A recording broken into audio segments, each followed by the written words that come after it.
I've been serving in this body just under 3 years. In that 3 years, enormous amount has happened. But in response to the Republican leader's remarks when he says that this action is unprecedented,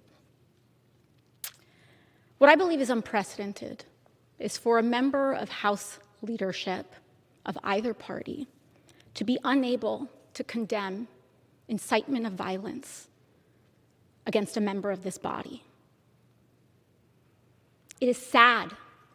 It is a sad day in which a member who leads a political party in the United States of America cannot bring themselves to say that issuing a depiction of murdering a member of Congress is wrong, and instead decides to venture off into a tangent about gas prices and inflation.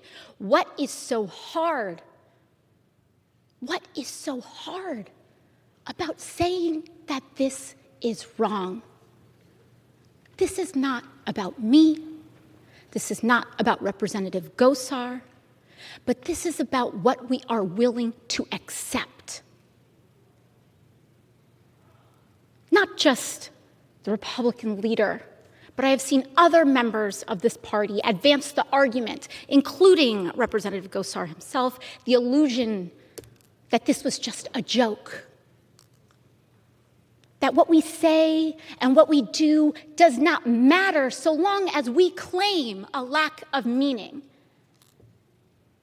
Now, this nihilism runs deep, and it conveys and betrays a certain contempt for the meaning and importance of our work here. That what we do, so long as we claim that it is a joke, doesn't matter. That what we say here doesn't matter. That our actions every day as elected leaders in the United States of America doesn't matter. That this chamber and what happens in it doesn't matter.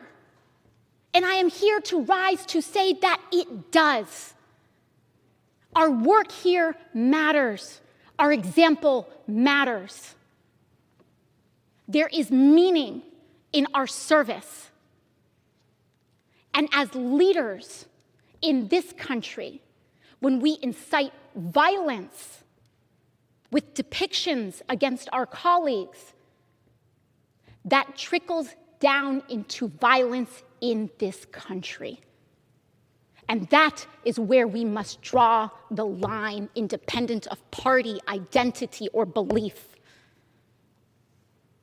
It is about a core recognition of human dignity and value and worth.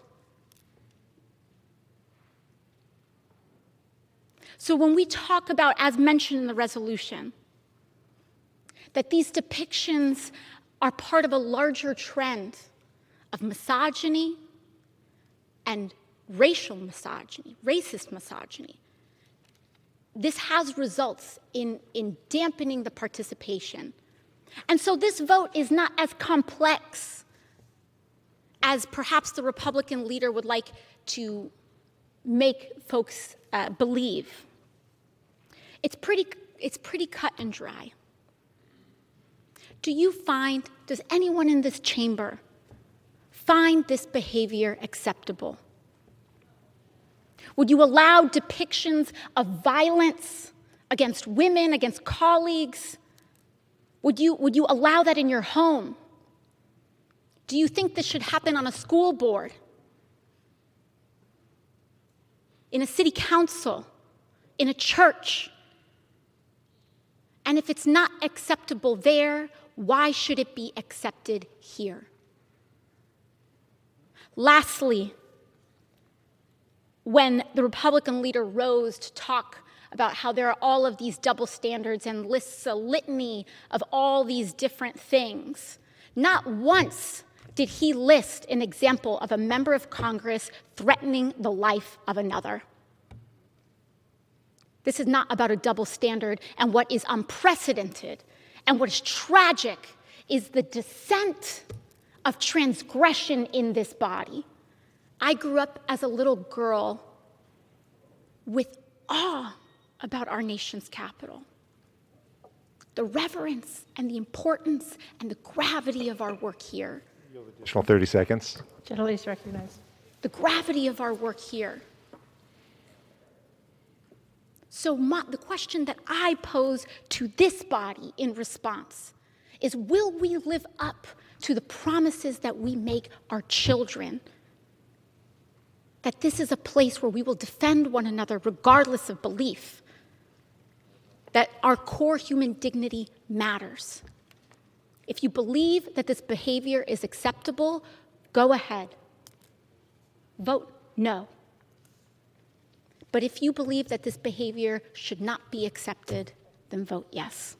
It's really that simple. Thank you, and I yield back to the chairman.